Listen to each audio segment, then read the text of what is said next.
Hello my dear students, how are you. मैं Shakir sir आप सब लोगों का केमिस्ट्री क्लासेस के अंदर स्वागत करता हूं। तो बच्चों, आज हम क्लास 11 का जो टॉपिक स्टार्ट करने वाले हैं वो है chapter number 1 basic concept of chemistry. तो इस चैप्टर के अंदर हम केमिस्ट्री के काफ़ी बेसिक कॉन्सेप्ट्स को जानेंगे, जैसे एटम्स, मॉलिक्यूल्स, कंपाउंड्स, एलिमेंट्स के बारे में स्टडी करेंगे। फर्दर हम जो है मैटर क्या होता है और उसे किस तरीके से हमने क्लासिफाइड किया है उसके बारे में हम इसके अंदर स्टडी करने वाले हैं।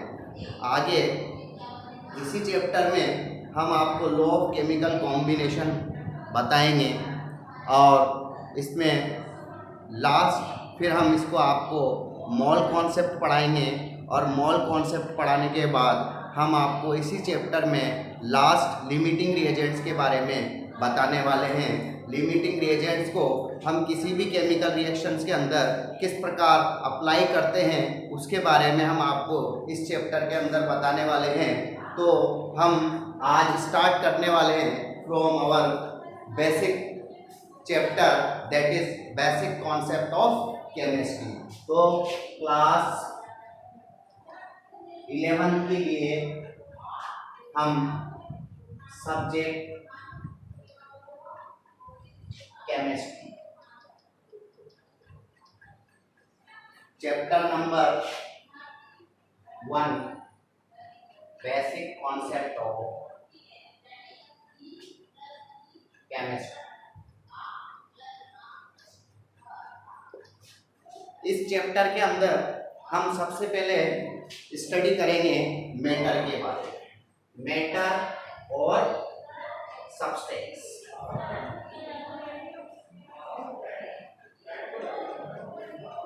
मैटर और सब्सटेंस की अगर हम बात करते हैं तो कोई भी anything which have mass and volume, कोई भी ऐसी चीज जिसमें मास हो और उसका कुछ ना कुछ वॉल्यूम हो, ऐसे सब्सटेंस को हम मैटर कंसीडर करने वाले हैं।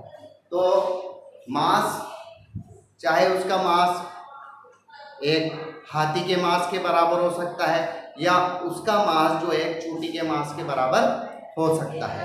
इसी तरीके से जो वॉल्यूम होता है, वॉल्यूम क्या होता है, वॉल्यूम जो कोई भी anything substance which occupy space, जितना वो अपना स्पेस ऑक्यूपाई करती है उसे हम उसका वॉल्यूम कंसीडर करते हैं। तो मैटर और सब्सटेंस की अगर हम डेफिनेशन लिखें तो हम क्या कह सकते हैं, anything which have mass and volume. तो कोई भी हमारे पास ऐसा सब्सटेंस जिसके अंदर, ऐसा ऑब्जेक्ट जिसके अंदर मास और वॉल्यूम पाया जाता है, इसे हम जो है मैटर और सब्सटेंस नाम देते हैं।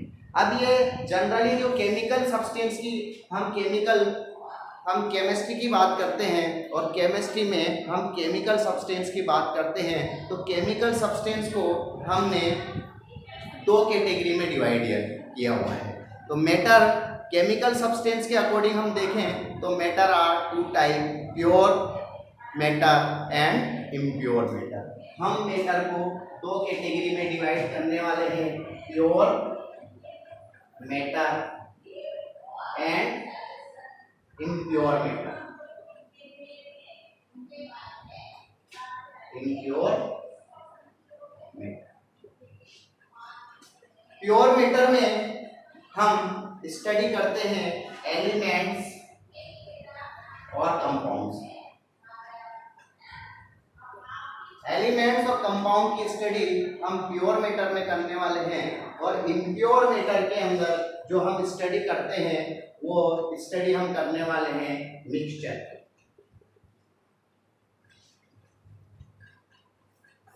तो एलिमेंट्स और कंपाउंड जो हैं हमारे प्योर मैटर होते हैं, जबकि मिक्सचर जितने भी होते हैं they all are impure substance और इम्प्योर मैटर कहलाते हैं। तो हम सबसे पहले यहाँ एलिमेंट्स की बात कर लेते हैं। एलिमेंट्स क्या होते हैं? तो एलिमेंट्स बच्चों आप क्लास 7 से एलिमेंट्स के बारे में पढ़ते हुए आ रहे हो।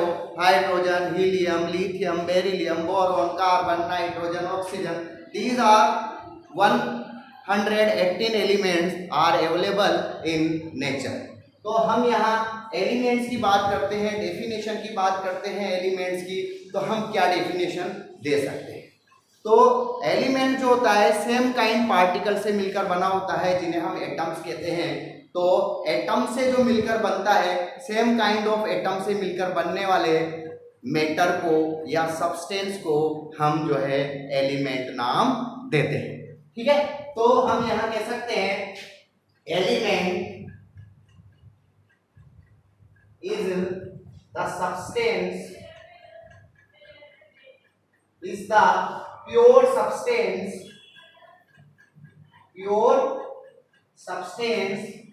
which made up of same kinds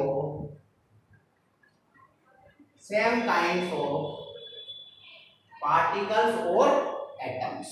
तो elements is the pure substance which made up of same kinds of atoms और पार्टिकल। तो सेम काइंड्स ऑफ एटम और पार्टिकल से मिलकर बनने वाली जो सब्सटेंस है उन्हें हम एलिमेंट्स नाम देते हैं। इसी के अंदर हम एक बात करते हैं एटम्स की। तो भाई एटम्स क्या होते हैं? तो एटम्स हम काफी एटम्स के बारे में अगर हम कहें तो atoms are smallest particle of an element. क्या होता है बच्चों? Smallest particle of an element. तो स्मॉलेस्ट पार्टिकल ऑफ एलिमेंट के जो स्मॉलेस्ट पार्टिकल होते हैं, smallest particles of an element, किसी भी एलिमेंट के स्मॉलेस्ट पार्टिकल को उसका एटम नाम देते हैं। ये जो smallest particle of atom, smallest particle of element है, इन्हीं को हमने एटम्स नाम दिया है। अब आयरन एलिमेंट का एटम आयरन होगा, कॉपर एलिमेंट का एटम कॉपर होगा, मैग्नीशियम एलिमेंट का एटम जो है वो मैग्नीशियम होगा। तो ये स्मॉलेस्ट पार्टिकल होते हैं और इतने छोटे पार्टिकल होते हैं, इतने टिनी पार्टिकल्स होते हैं कि we can't see this type of particle with our naked eyes. हम अपनी आंखों से इनको नहीं देख सकते। अगर हमें इन्हें देखना है तो वी यूज अ माइक्रोस्कोप ना। इसके बाद तो एटम से मिलकर एलिमेंट्स बने हुए होते हैं। इसी तरीके से अगर हम कंपाउंड की स्टडी करें तो कंपाउंड की हम क्या डेफिनेशन बनाते हैं? कंपाउंड्स की अगर हम बात करते हैं बेटा, तो compounds is also a pure substance. But compounds जो मिलकर बनते हैं, ये मिलकर बनते हैं मॉलिक्यूल से। किससे मिलकर बनेंगे? मॉलिक्यूल से, बिल्कुल।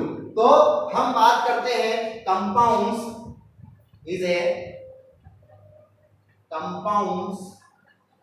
is the pure substance which made up of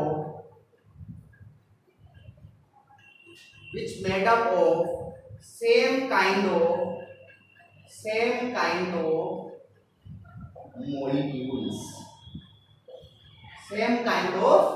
molecules। तो जैसे H2O एक कंपाउंड है, तो H2O का मॉलिक्यूल भी H2 ही होगा। सपोज करो हमारे पास पोटेशियम डाइक्रोमेट है, K2Cr2O7 is the potassium dichromate. तो पोटेशियम डाइक्रोमेट का जो मॉलिक्यूल बनने वाला है वो भी पोटेशियम डाइक्रोमेट ही होगा।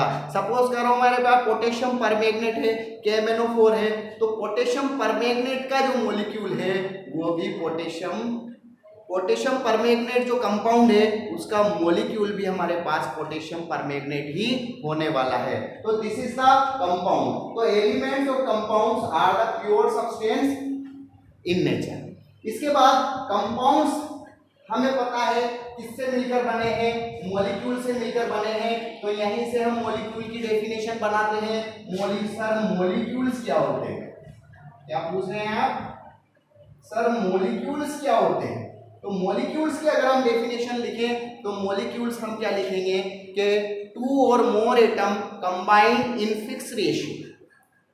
Suppose 2 or more elements combine in fix ratio, जब 2 और मोर एलिमेंट एक दूसरे के साथ फिक्स रेशियो के अंदर कंबाइन करते हैं तो इस तरीके से बनने वाला जो सब्सटेंस है उसे हम मॉलिक्यूल कंसीडर करते हैं। तो सपोज हम क्या कह सकते हैं, मॉलिक्यूल है ना is form with 2 or more atoms, 2 or more atoms। Suppose करो H2O is a molecule, तो यहां इन एटम्स इन फिक्स्ड रेशियो, तो मॉलिक्यूल्स इज फॉर्म्ड विद 2 और मोर atoms in fixed ratio. Molecules जो होते हैं वो एक फिक्स्ड रेशियो के अंदर होते हैं। सपोज करो हमारे पास एक H2O का मॉलिक्यूल है, यहाँ हाइड्रोजन का फिक्स रेशियो 2 है, ऑक्सीजन का फिक्स रेशियो जो है 1 है, तो 2:1। सपोज करो हमारे पास KMnO4 एक मॉलिक्यूल है, पोटेशियम परमैंगनेट एक मॉलिक्यूल है, पोटेशियम 1:1:4।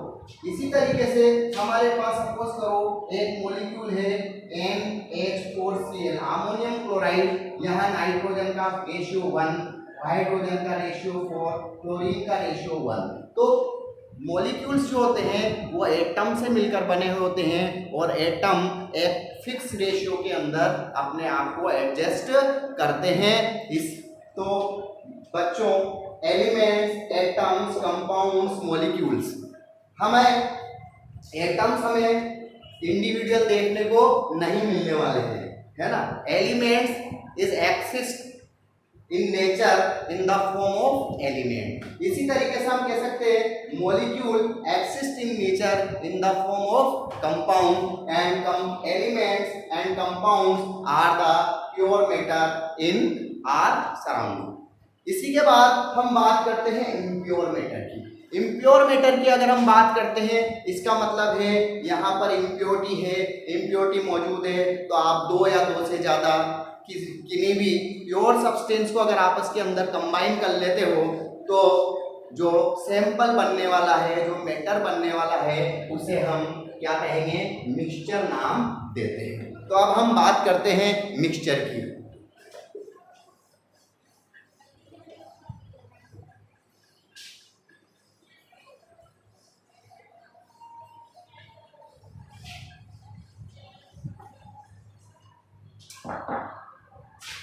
मिक्सचर की अगर हम बात करें तो मिक्सचर 2 और मोर प्योर कंपोनेंट, 2 और मोर pure component mix together and form mixture तो 2 और मोर pure component mix together and form mixture बनाते हैं। जैसे हमारे पास मिक्सचर भी 2 टाइप का है। मिक्सचर के अगर हम टाइप देखें तो मिक्सचर हमारे पास 2 टाइप का बनता है। एक बनता है होमोजेनस मिक्सचर और एक बनता है heterogeneous mixture. Homogeneous mixture and heterogeneous mixture. Homogeneous mixture और हेट्रोजेनस मिक्सचर की अगर हम बात करें तो होमो का मतलब होता है सेम, यानी मिक्सचर 2 कंपोनेंट, 2 या 2 से ज्यादा कंपोनेंट का मिक्सचर इस तरीके से बने कि उनका केमिकल कंपोजिशन थ्रू आउट एक जैसा रहे। जैसे मैंने पानी में अगर शुगर को डिसोल्व किया या पानी के अंदर मैंने सोल्ट को डिसोल्व किया तो sugar completely dissolve in water, salt completely dissolve with water. इसका मतलब जो मिक्सचर बनने वाला है वो उसका केमिकल कंपोजिशन थ्रू आउट एक जैसा रहने वाला है। आप उसको अगर पीकर देखोगे तो आपको इक्वल अमाउंट में उसका मीठा टेस्ट आने वाला है। तो इसका मतलब ये हुआ जो इस तरीके से जो मिक्सचर बनेगा उसे हम नाम देते हैं होमोजीनस मिक्सचर। तो यहाँ होमोजीनस मिक्सचर जो बनता है ये बनता है हमारे पास सेम टू और मोर pure substance combine together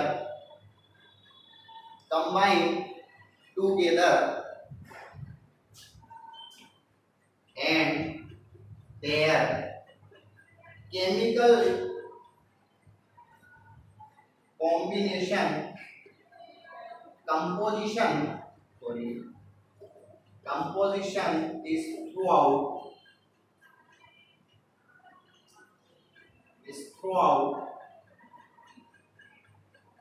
same. तो दो या दो से ज्यादा प्योर सब्सटेंस को अगर हम इस तरीके से मिक्स करें कि उनका chemical composition through out same बना रहे तो इस तरीके के मिक्सचर को हम होमोजीनस मिक्सचर नाम देते हैं। इसी के अलावा अगर हम हेटेरोजीनस मिक्सचर की बात करें, जैसे मिक्सचर का इसका सबसे अच्छा एग्जांपल है वाटर प्लस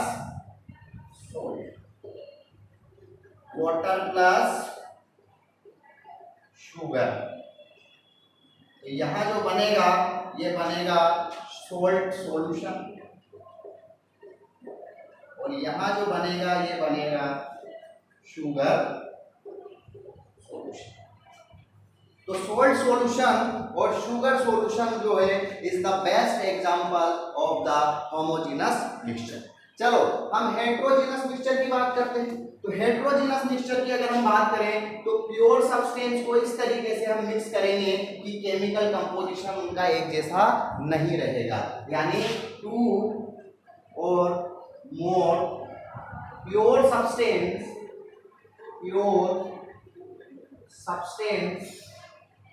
मिक्स टूगेदर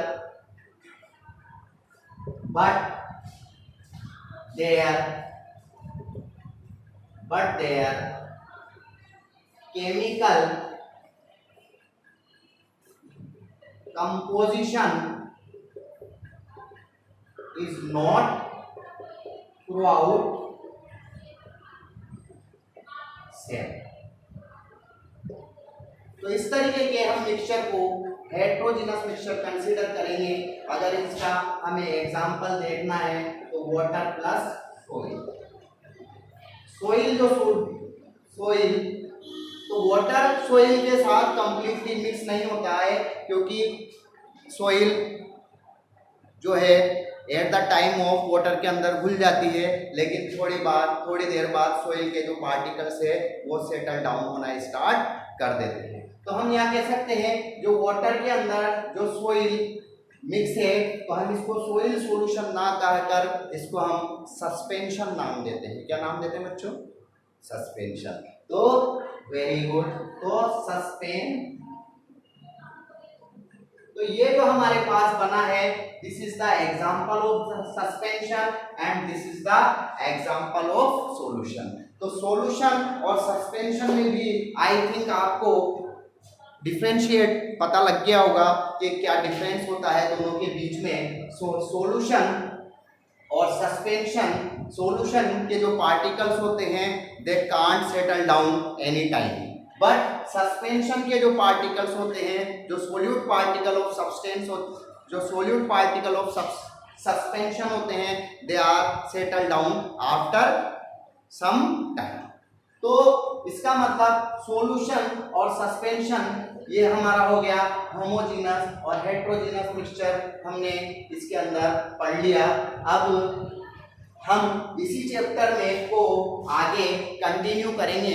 हम क्या करने वाले हैं, सॉल्यूशन के बारे में पढ़ने वाले हैं। इसी चैप्टर के अंदर हम सॉल्यूशन के बारे में जानेंगे और सॉल्यूशन के बारे में हम उसकी कंसंट्रेशन के बारे में स्टडी करेंगे।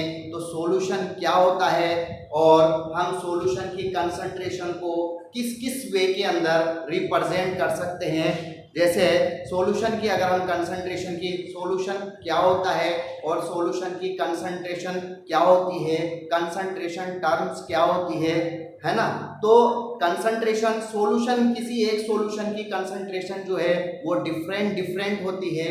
इन सब कंसंट्रेशन की टर्म्स को हम आपके लिए लेकर आने वाले हैं अपने नेक्स्ट लेक्चर के अंदर। ठीक है, तो हम नेक्स्ट लेक्चर के अंदर पढ़ेंगे सॉल्यूशन के बारे में और सॉल्यूशन की कंसंट्रेशन के बारे में।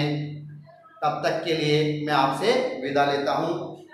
Okay, good day my dear students. Okay, bye.